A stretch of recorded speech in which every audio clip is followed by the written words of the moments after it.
Hi, welcome to a new episode of My Village podcast. I am your host, Sharon Kakai, and in this episode, we tackle the theme, Startup Growth Amidst the Clout.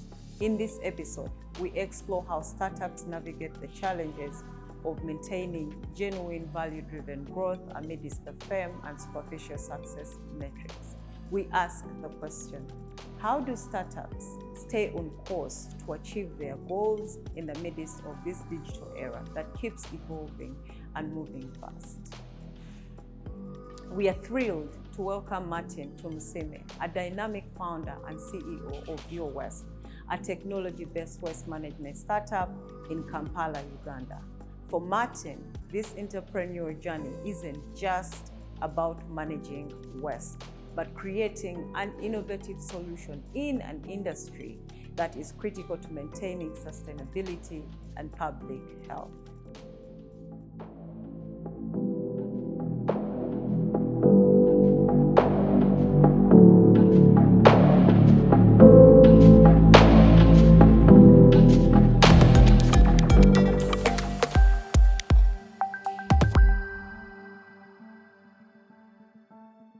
Welcome to the My Village podcast, Martin. Thank you, Sharon. It's good to have you here. And tell us, who is Martin? Yeah, so my name is Martin Tumusime. I'm a tech entrepreneur. Okay. Yeah, I am the CEO and founder of YoWest. Yeah, I grew up from a small town in western Uganda called Hoima. It's Yeah. a small town. It's Yeah. not a small town. It's not. I would imagine it's a small town You guys compared have to a Kampala. kingdom, you have a king. Yeah. There, so Yeah, it's absolutely. Yeah, so that's where I grew up, and part of my primary education I did it from Hoima. So secondary school I was in Kampala, Kawempe, Muslim, SS. Then my university at Makerere University. Okay. Yeah. Right now you went to school. What Yeah. did you study? So I did computer science at Makerere University. Explains Did you even explain the what I do. Right, Yeah. interesting. I think there are very few entrepreneurs you find today who, venture into what they studied. Yeah. What inspired YoWest? So first of all, YoWest was started in 2019, and it was started by a bunch of computer science students. So at the time, we identified a gap in waste management, and I recall that a few years back, when I come from Hoima, waste management is not a problem, right? When you come to Kampala, you're living with your relatives. I was living with an aunt, and I could see constantly the frustration she would have with garbage, because when you're living in Kampala, it's an urban community, so you have to rely on waste management companies to come and pick up your waste and take it and dispose it if you don't have enough space at home, right? So it was a big frustration, not only for her, even the friends, the neighbors, they would constantly just come up together, maybe in the sitting room, and like, oh my God, my waste hasn't been collected for 2 weeks, 3 weeks. It was a constant problem. So in 2019, together with my friends at university, we were like, okay, look, Uber just launched and it's trying to revolutionize transport. Can't we do the same for waste management? Yeah. So how does that work? Is it that it is a technology, a solution that brings together other different waste management entities? Yeah. How does that work? There is BINIT and so forth. So how does it work? How does it So the idea was we wanted to streamline waste management through technology, right? And we had to identify the stakeholders, right? So you have my aunt, he has garbage. You have a waste management company who's not showing up to pick the garbage. So we developed an app that can, connect the two and ensure efficient waste collection, right? So if currently the way the app works is you have your waste at home, download it, sign up, and sign up for a waste management service. We do the magic underground. You don't even need to know who takes your garbage. Yeah. It's like this, saver that has come to help you take your waste problem away from you. Okay. And we do all the garbage work underneath. Yeah. So sometimes it can happen through, our partner waste collectors, especially in communities where, we do not have like our own fleet. So we also have our own fleet in some areas. Yeah. So to like boost the whole process of collecting waste and making sure it is properly managed, safely disposed of, etc. When you talk about a fleet, Yeah. how many are we looking at? We currently have a fleet of around 5, so not super big. Well, I would say it's big. 2019 is just so soon. Yeah. But then again, that would take very many people, Yeah. a process to get to. Yeah. Creating an application, making sure that it's working and it's user friendly, and then creating a fleet. So what has the journey been like in building your West up until now to where you started from? So looking back from 2019, I could just give you like a brief understanding. So we developed a mobile app, right? So like, okay, people's garbage is not being collected on time. Let's develop a mobile app that can help them have their garbage collected. Right. So I remember that time we were doing an accelerator with Innovation Village. It was the MTN Startup Acceleration Program, even before incorporation. So we had to launch the app if we had to take part in the accelerator. So we developed the app, we take it to the customers, and they're like, okay, yes, I want my garbage collected. You can use this mobile app. Then now we go and say, okay, let's look for a waste collector who's going to pick this guy's garbage, right? Right. So we take it to our waste collector. We show them this is the app. Someone requests 5 minutes, you show up and pick the garbage. The guys tell us, no way. There's no way we're going to collect garbage in 5 minutes. Not about trust technology. Yeah, not about trusting technology, but imagine this. You have a truck, yeah? Okay. And this app is saying a truck is, let's say, in Makindye, and someone requests from Chisasa and says, I need garbage collected in 5 minutes. The truck has to be there. It doesn't make economic sense for them. So they were like, no, if you want us to service your customers, we need to know them like a week before. Yeah. So we're like, now that's a deal breaker because we're then looking at making it more convenient, right? Until January we went back to the customers and asked them, look, these guys want to know, they want to get like a day in advance, like a week in advance. And customers, I think, constantly when you're engaging customers, you begin realizing really their need, right? Like, I think my problem is if you tell me a Tuesday, let it be a Tuesday. Yeah. If you tell me a Tuesday, don't show up on a Thursday to pick the garbage because I would have already lost hope, right? So we had to shift it now back to a scheduling kind of a platform. So we get a route schedule for this garbage guy and he says, look, on Thursday, I work in Chisasi, or on Wednesday, I work in Chikoni. So we get that, digitize it, put it in our platform. So when someone is requesting, depending on where you are, we give you the day when that service provider works in that area, which proved to work, right? Because now people were at least guaranteed that, okay, I've scheduled and I know for a fact someone's supposed to come on a Thursday. Because that is where the service provider passes. Yeah, that's when the service provider passes in that community. So that I think that's so, it's still at the back of my mind because that was, I think, like one of the important lessons during our development. Engaging with customers and constantly refining our solution to effectively, service both stakeholders.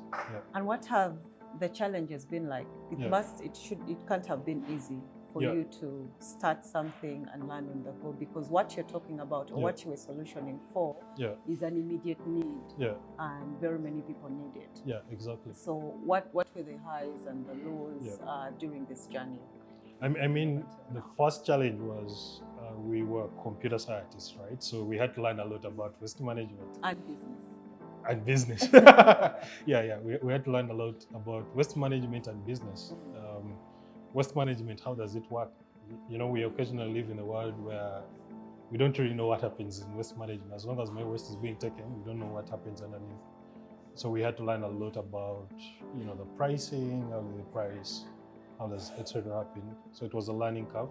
Okay. At the moment, I would say I'm an expert, but it was a learning curve. Then, of course, the business side, still, my whole co-founding team are, from a technical background, right? So we had to, figure out ways of learning how,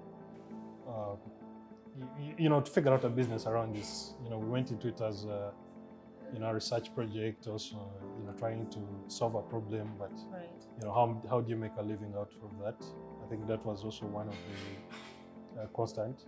And of course, most of the other things around business, fundraising, trying to make sure that we're reaching more people, etc. I think that has been the What was your journey. lowest moment to date? My lowest moment to date, in terms of the business, that's a nice one. And business can humble you. For Yeah, sure. yeah. So, I mean, when I look at, because we've been in existence for around 5 years now, I think my lowest was, there's a time we ran out of we ran out of capital, right? okay. Yeah, and I think I went back to my advisor and I told him, look, we're out of capital. I don't know what to do. Then, they gave me this idea, you never start a year without, figuring out all, your finances It's gonna be like and in all the that. next Yeah, 2 years. yeah. And how did you mitigate that factor? Of course, we had to sell more.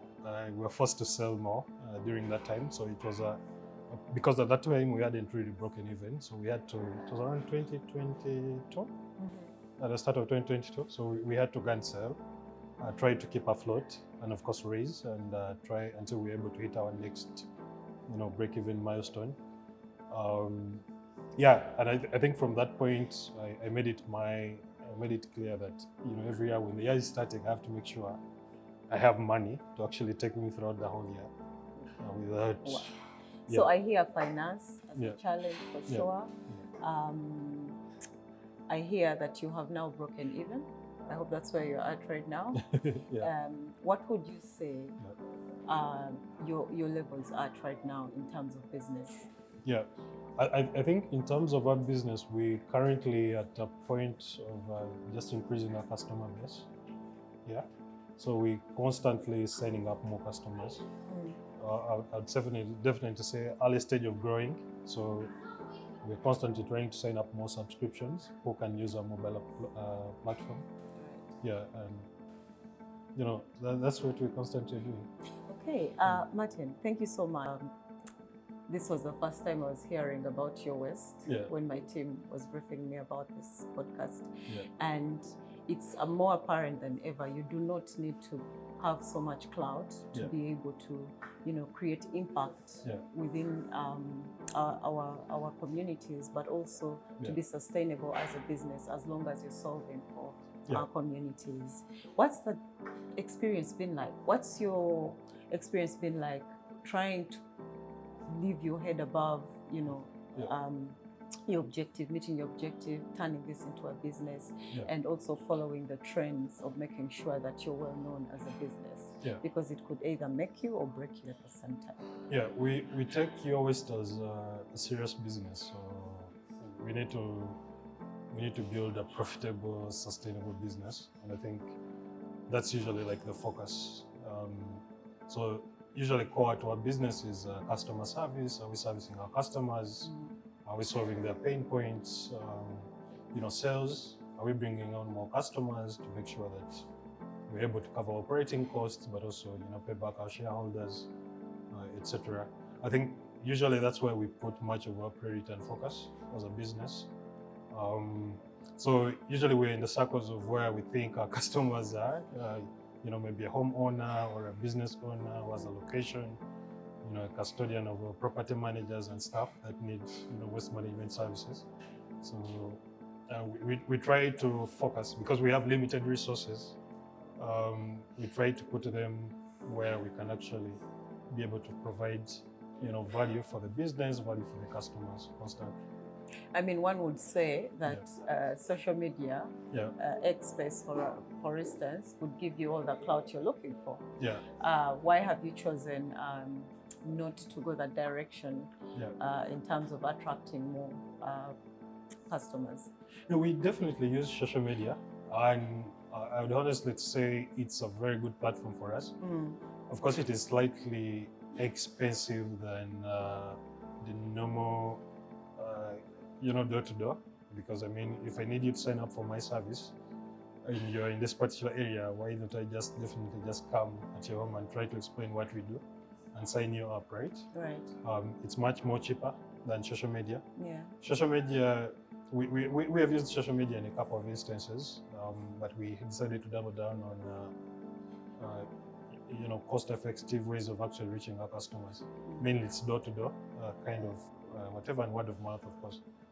Using people who have signed up on our app, trying to figure out ways of converting those who are not already subscribers and things like that. Yeah. What impact are you looking at right now? Yeah. How much impact have you made so far?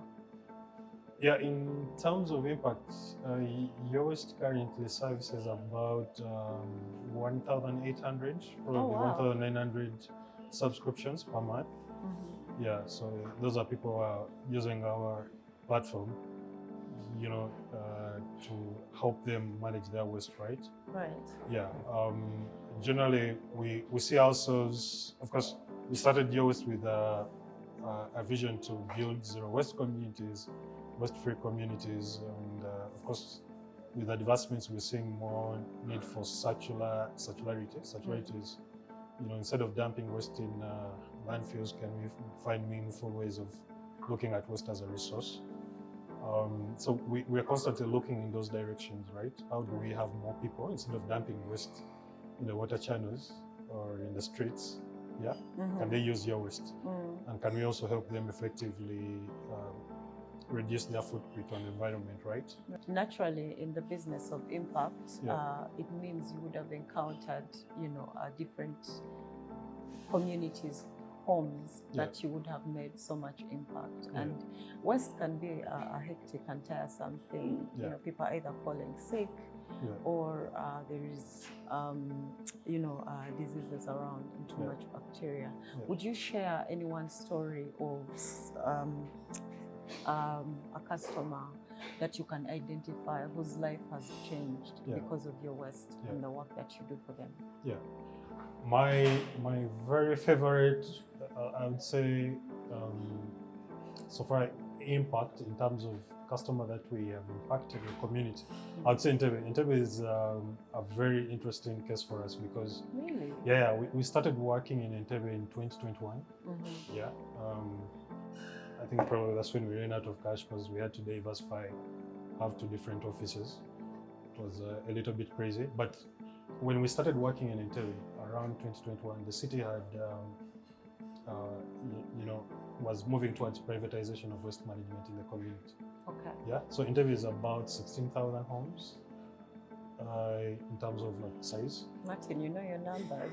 You're actually right when you said you become kind of an expert. Okay, 16,000. Yeah. So the city was, they didn't have enough. Like I think many other cities, they didn't have enough, resources to constantly collect waste from people's homes. Yeah. Right. And they were looking at privatizing waste management. So 3 weeks before they had terminated, stopped their trucks, no more, door-to-door pickups in these communities. And it was becoming a mess. I remember when we engaged the mayor, it was a scenario, where people say, look, they're bringing their waste from their homes and bringing it to the city council offices. What? I mean, nothing is happening. We're not voting you again. It was becoming a whole mess. Some actually were dumping the waste in the water channels because Entebbe is near Lake Victoria. So you have people figuring out, okay, where do we take this waste? Yeah, it's been 3 weeks, taking it into the water channel. So we come in and sign a private partnership with the city. And we try to, we deploy our solution, the Yoast app in the community, sign up more customers. And when you look at 2021 and you look at 2024 now, right now, you're no longer having people taking those to the city councils. That's amazing. Yeah, we have a very committed team in Entebbe that is doing a lot of groundwork, and we have really done a good impact. Mm-hmm. You're no longer finding waste on the streets like it was the case. And that really, in my mind, resonates more with our vision of building zero waste communities, waste-free communities through our innovation. That's really great. Yeah. So it can't be easy. When I hear Entebbe, it obviously means you're in different city councils. Yeah. What strategies have you put in place to ensure that you run a sustainable business? Yeah, I think in terms of running a sustainable business for Yoast, the first one has always been, of course, understanding our problem in and out. Why do we exist? What are we solving, right? What our customers need? Taking back, 4 years back when you were still at university, like what is the problem for the customer? Yeah. It's very important for us to know that customers are frustrated if no one shows up to pick their garbage, right? Right. Yeah. So we need to know that we know customers need a reliable service provider. We also know, of course, since we're in Uganda, they need it affordable, right? Yes. Yes. Yeah, that's super definitely. important. Yes. Yeah. So I think that has been like super important. Then secondly is how do we solve this problem? So we're constantly, evolving. Market, things keep on evolving as you work on people's problems. So we're constantly in touch with our customers, yeah, to make sure that we're actually are we still actually solving their problem, or we're trying to figure out secondary problems because they're too easy for us to solve as compared to actually solving the problem we set out to work. So of course the customer feedback loop. When you're building a sustainable business, you need constant feedback from your customers, definitely. You need to hear them out. You need to have channels where they can actually communicate their grievances. Yeah. So in our mobile app, at first we used to have like live chat, but we made it a WhatsApp chat. Yeah. Because we need to make it easy. Yes. Yeah. Where people can come, communicate directly with our customer support, and we make sure that we're providing, picking the feedback on time, being able to act on it and develop like a better product. And of course, lastly is the sales channels, etc. To build a very sustainable business, you need to know where your customers are, where do they chill for, where they hang out for. So we constantly try to figure out what are the most cost-effective ways to reach out to those customers. We're not like a very a startup that has raised $1 million USD plus. Yeah. So we need to know really where do our customers stay and how effectively can we reach out to them. Yeah. And of course, knowing their needs and trying to solve their problems. I mean, what you've talked about or described is seriously a focused approach to, achieving your goals. Yeah. What do you do to ensure you stay the course in the midst of the cloud? And by that I mean, we've seen very many businesses reach a certain point and pivot. When things are going right, they decide to take other ventures. What has helped you stay grounded, stay the course amidst the cloud, or even the temptation to, pivot? Yeah, I mean, pivoting is not like it is a bad thing to actually do. Right. I would say for our case, still back to, understanding our problem and providing a solution to it, right? If a customer comes out and says, look, your West, I definitely really like what you've done for me. We used to have the customer we shoot in Chanja and was like, oh, you guys are really doing like a very, very amazing work, right? It's more encouraging, right? It shows that at least we're onto something, right? Bad feedback is also not bad. You can always take it into consideration and figure out ways of improving. Improving your business. And I think that has been really much of our focus. Okay, where do you see your West in the next 5 years? It's now 5 years, right? Yeah. Where do you see it in the next 5 years or 10 years? What's the vision like? I'd say the last 5 years have been much of a learning point, right? We have really learned a lot about our business, where do we need to make improvements, what are the market trends, etc. In the next 5 years, we are focused just on building on some of those learnings and being able to,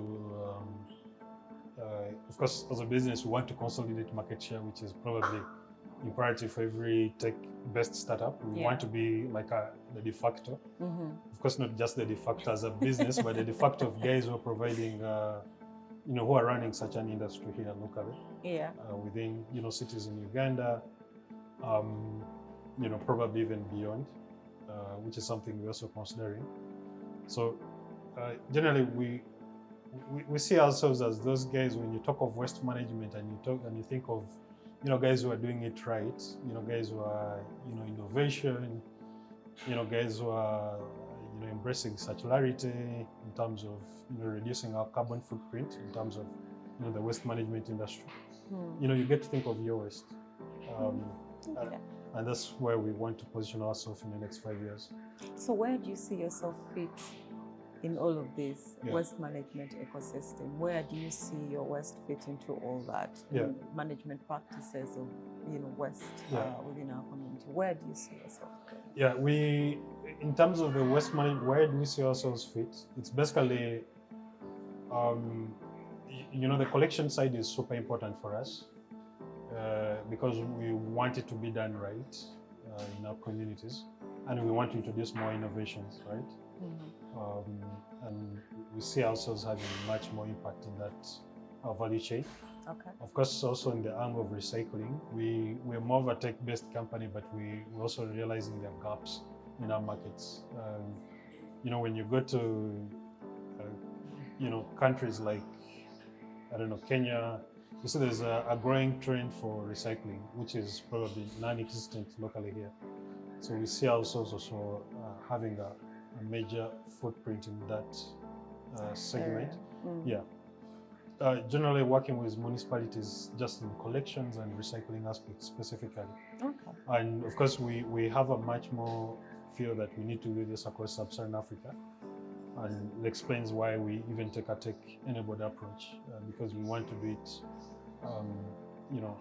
without too much investment in capex, which could be prohibitive, but also still being able to provide quality service to, urban communities, across the continent, which is super important. Okay. Yeah. So 10 years from now, you'll be around the continent? Yeah, definitely. That's the plan. Yeah. Well, look at you. So what drives you every morning? Yeah. I mean, you wake up and you're seeing there is clout about a startup. Yeah. Being in the startup world, as you know, is not easy. Yeah. You have to keep working hard to get to where you want to be. What drives you every morning to, work hard to get your waste moved in a level to even reach your vision? Yeah. I would say I fear failure. Okay. Yeah, that is one. And I know it's glamorized in like startup entrepreneurship, which is part of like the process. they say, like it's part of the process. But I would honestly be lying if I said I don't fear failure. I think that is one, and definitely also I like that when I start working on something that I make sure that I sit through. Yeah, I sit through until the end. And when I constantly talk to my friends, they ask, they tell me, you're a consistent person, right? When we saw you 5 years ago and you're still grinding and you're still building. Right. Because of those, I fear failure, and I also want to make sure that if I start something, I sit through. Then definitely also, the responsibility that comes. I mean, if I have an investor who has entrusted me with money, and I was just trying to convince them to really buy into my vision. I don't want to let them down. Right. Yeah. That's very important. Yeah, that's very important. That trust that I build with the people we're working with. Of course, I have staff. They also depend on the business. Yeah, and some of them have been working with us probably 4 or 5 years up to date. It's also a big responsibility. Right. Yeah. Very, very true and accurate. Who inspires you in this whole tech solutioning industry? In this whole tech industry, there is an entrepreneur of Trigger Foods, Peter Junjo. I generally like his approach to tech-based businesses. Okay. Of course, he understands the African context. In Africa, it's when you're building, there's a lot of these different the problems. Dynamics are different. The Europe or America. Yeah. So things like infrastructure is super important. And when you see the way he has built Trigger Foods, they're like a dominant player in the Kenyan food ecosystem. I think they're also in Uganda and a few other markets. So their focus really, it's more of like, we're here to do business. We're tech-based business, but we're here to do business. These are our customers. Let's approach them, etc. Normal, fancy things around. I admire the way he does his business. Yeah. Anyone else? Yeah, of course, there is, I know many entrepreneurs know this one, Strive Masiwa. I have heard of that one. Yeah, is of course I've been following him like since, a lot of his businesses that he has done, and his understanding towards business. Of course, the Christian aspect to being uncorruptible, etc. Principles generally of doing business, and I think I find it's a good quality. I think for an entrepreneur, and some of the things he's always constantly talking about. Personal philosophies. Do you have any you would like to share with the audience? In terms of personal philosophies, Yes, that keep you motivated. I think time is like things become clear with time. Yeah, I think that is one of the something I always in my mind. When things are not working out, I'm like, if I can persist and I make it maybe one more year, things begin becoming clear, and I think that has proven to really work. Okay. Yeah. Time is things become clear with time. Then personally, I think also, of course, I always like to I think my head is always like I think I always have a lot of battles in my head. Like if something is not clear in my head, it's very difficult for me to communicate it effectively even to the staff. You mentioned battles. Don't all innovators have battles in their heads? Yeah. It's crazy.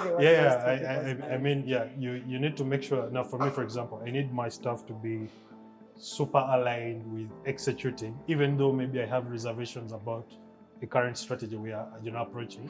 I don't want to come and tell them something and it cause chaos and confusion.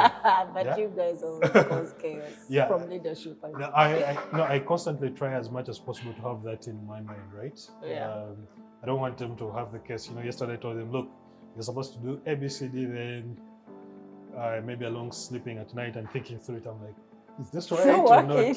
Yeah. And then I come and I tell them, look, let's do this. Then they're like, so how do you manage that? How do you manage the aspect of yesterday we agreed, we discussed this, and it made sense in that moment, right? Yeah.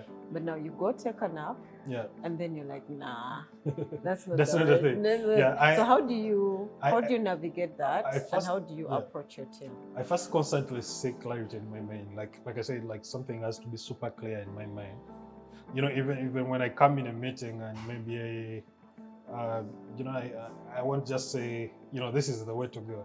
When I first engage stuff, I'm like, okay, do you think the approach we're looking at is, something that you think will work? Because most of the times these are the guys who are probably on the ground more than even I, right? Yeah. So I try to seek that clarity first. Then, if it is super clear to me in my mind, I get to their recommendations as much as possible. Of course, even most of the decisions, of course, I have to come from, the decisions. Of course, there are areas where I have to no, I don't think that will work.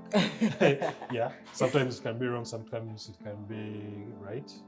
But just seeking that clarity in my mind, thinking it through and having like a clear A to Z, then communicating it is important way to avoid chaos and confusion among people who are focused. Ladies and gentlemen, that is good leadership, something we should all take from Martin. Yeah. But Martin, as we come to the end of this interview, looking ahead, what kind of legacy do you hope to leave with your West? Yeah. Where do you want how do you want your West to look like when you finally put your tools down and probably retire and go into other ventures? But of course I want to build a good company. What is a good company? A good company. Because it's relative, right? Yeah, it's relative. Yes. Yeah, of course, definitely a good company is a company that will survive, first of all, beyond you, the founder, right? So sustainability. Yeah, sustainability has, meaningful impact to, the communities or the people, the customers you're servicing. And of course, is making money. The more money you make, the more impact you have to the customers. Okay. It's something I'm constantly looking at. But of course, my general idea is that you always should be known as a company that is that, when you talk of, beacon of innovation and technology and sustainability around waste management, can you talk of your waste? Yeah. When you talk of such an industry. It should be top of mind. Yeah. I like that. Definitely. I like that. And what impact do you envision your work having on the broader environment and business communities? Yeah. Much of our work is really, I would say, from the environmental perspective. Yeah. We're constantly having a positive impact on the environment. Yeah. When you're dealing with waste is, of course, these are some of the technicalities. 11% of the carbon emissions. Right. Our greatest problem right now is, carbon emissions or climate change, to put it in a very layman's language. And waste management at the moment across sub-Saharan Africa contributes 11%. Okay. So in other words, poor waste management is going to lead to the, our collapse as a civilization if we do not act on it. And I think that's why Your Waste is doing like a good job, because we're trying to figure out how waste can actually be managed properly, and we want to do this at scale, through technology, right? Explains the kind of impact we're looking at from the environmental perspective, and of course the everyday solving, the pain points for the customers. You have waste and they don't. Imagine you have a restaurant, you don't want the waste there, right? Right. You want it to be taken off. I think that is something we are constantly contributing to. When we're coming into this set, I asked you a question, and I'm really passionate about it. Yeah. Your team. Yeah. How many people on your team? Yeah. Yeah. We quite have a big team. Yeah. We have around 14 full-time staff. And around 16 part-time. Okay. And of the 14 full staff, how many are women? How many are women? So we have around 25% women. That's really... we're constantly working. I think we need to make waste management a little bit more attractive for, I would say, even the youth, not just even the women. Yes. Yeah.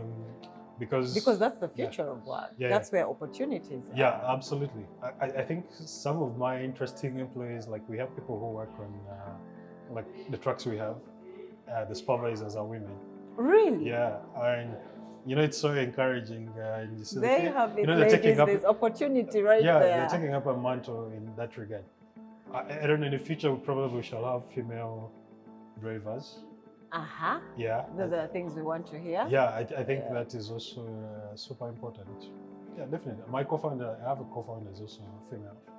Yeah. I like that. But beyond just, the aspects of running the business, when we look at the back end, I'm sure you have a team of technologists who are making sure that this app is running and it's working. Yeah. How many of those make women? From the engineering perspective? Yes, from the engineering perspective. I'd say we have probably an engineering team of around 4. And how many of the 4 are women? Apart from my co-founder, I think that's my co-founder is the only. You're not doing a good job at being inclusive, are you? Yeah, we are constantly trying to improve as a business in terms of inclusivity, in terms of our business, and we actually constantly report on that. Yes. Yeah, in our business. Well, there you have it, ladies and gentlemen. That was Martin Tumusime, the CEO of Your Waste, sharing with us his story and how he keeps afloat amidst the cloud. Martin, thank you so much for taking your time to join us, and we look forward to seeing the success, the dreams, and the vision of Your Waste come to life. Thank you, Sharon, as well. Cut.